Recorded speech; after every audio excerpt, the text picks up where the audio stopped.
Welcome साथियों, आपका हार्दिक स्वागत है। प्रतिशत टॉपिक का यह 8वां वीडियो है। यदि आपने पिछला वीडियो नहीं देखा है तो चैनल की प्लेलिस्ट में जाकर आप देख सकते हैं।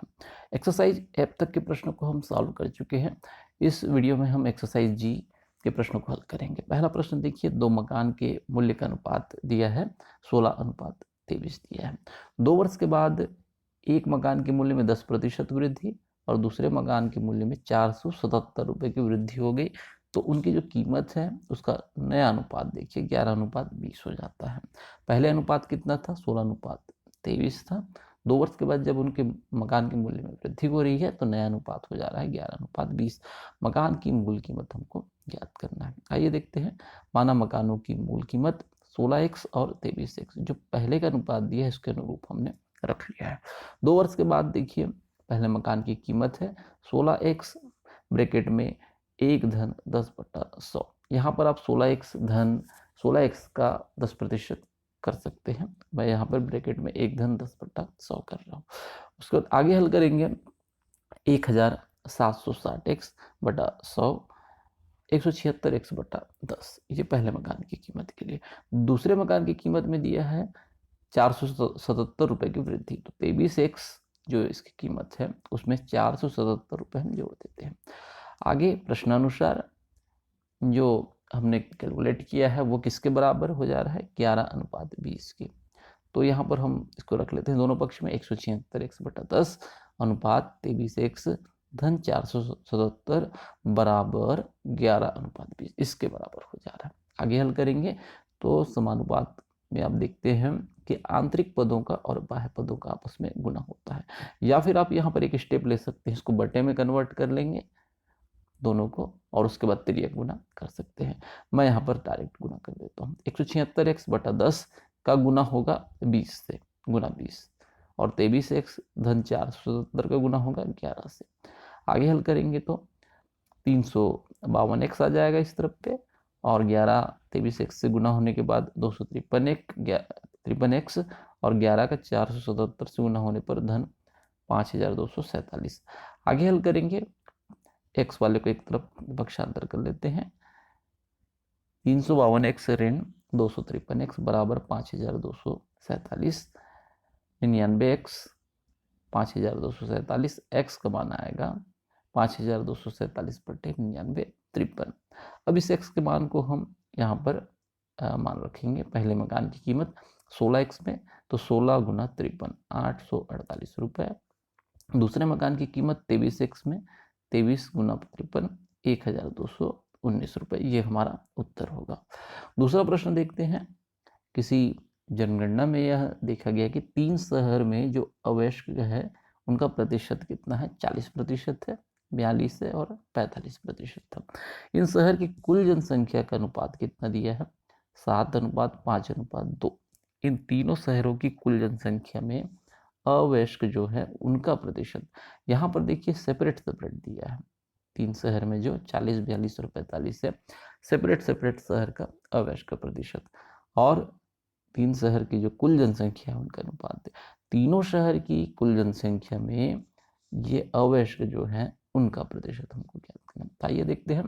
माना 3 शहर की जो जनसंख्या है क्रमशः कितना है? 7x, 5x और 2x। जो अनुपात दिया उसके अनुरूप हमने रख लिया है। कुल जनसंख्या तीनों को जोड़ देते हैं, 7x, 5x और 2x को 14x हो जाएगा। पहले शहर में अवयस्क की संख्या के लिए कैसे करेंगे? तो पहले शहर की जो जनसंख्या है उसमें उसका जो अनुपात है 40% जो दिया है उसको निकाल लेते हैं। 7x गुना 40/100, 40% दिया है पहले शहर के लिए, तो 280x/100। दूसरे शहर में इसी प्रकार से, यहाँ पर दूसरे शहर की जनसंख्या देखिए 5x है, तो 5x में, और अवयस्क की जनसंख्या 42%, तो 5x का 42% करेंगे 210x/100। इसी तरीके से तीसरे शहर के लिए 2x यहाँ पर हम जनसंख्या माने हैं, गुना 45%, तो 45/100, 90x/100। अब यहाँ पर देखिए अवयस्क की कुल संख्या जो हमने पिछले पेज में निकाला है 280x/100 धन 210x/100 और 90x/100, ये तीनों को आपस में जोड़ देंगे तो 580x/100 आ जाएगा। ये आ गया अवयस्क की कुल जनसंख्या या कुल संख्या। उसके बाद पिछले पेज में आप देखिए हमने तीनों शहरों की कुल जनसंख्या निकाला है 14x। तो ये 14x पर 580x/100 ये जो है 14x पर कितना परसेंट है ये हमको ज्ञात करना। तो आइए देखते हैं अभिष्ट प्रतिशत अवयस्क का जो है कुल जनसंख्या पे, तीनों शहरों की जो कुल जनसंख्या उस पर कितना प्रतिशत है। तो 580x/100/14x गुना 100। आगे हल करेंगे 580x/100 गुना 100/14x। आगे हल करने पर ये आ जाएगा 41.43%। ये हमारा उत्तर होगा। इसका तीसरा और चौथा प्रश्न आपके होमवर्क के लिए मैं छोड़ रहा हूं। आप उदाहरण की सहायता से या पिछले प्रश्नों की सहायता से इसे आसानी से हल कर सकते हैं। पांचवा प्रश्न हम देखते हैं, किसी फर्म के 75% कुशल श्रमिक, अगर हम मानते हैं कि 100% किसी फर्म में है तो उसके 75% कुशल हैं, तो शेष कितने हो जाएंगे? 25% अकुशल हो जाएंगे। ठीक, 75 कुशल मान रहे हैं तो शेष जो है 25% अकुशल है। पहले वर्ग कौन सा? 75% का 80% क्या है, और बाद वाले का जो 25% हम अकुशल बोल रहे हैं इसका 20% स्थायी है। यदि अस्थायी कर्मचारियों की संख्या 63 है तो कर्मचारियों की कुल संख्या हमको ज्ञात करना है। फर्म में स्थायी और अस्थायी कर्मचारियों की संख्या का अनुपात भी ज्ञात करना है। तो आइए देखते हैं, मानव फर्म में कुल 100 कर्मचारी है, इसका 75% कुशल है, तो 100 का 75% 75 आ जाएगा। शेष अकुशल बोल रहा है तो शेष कितना? 25%। अकुशल 25%, 100 का 25% 25 आएगा।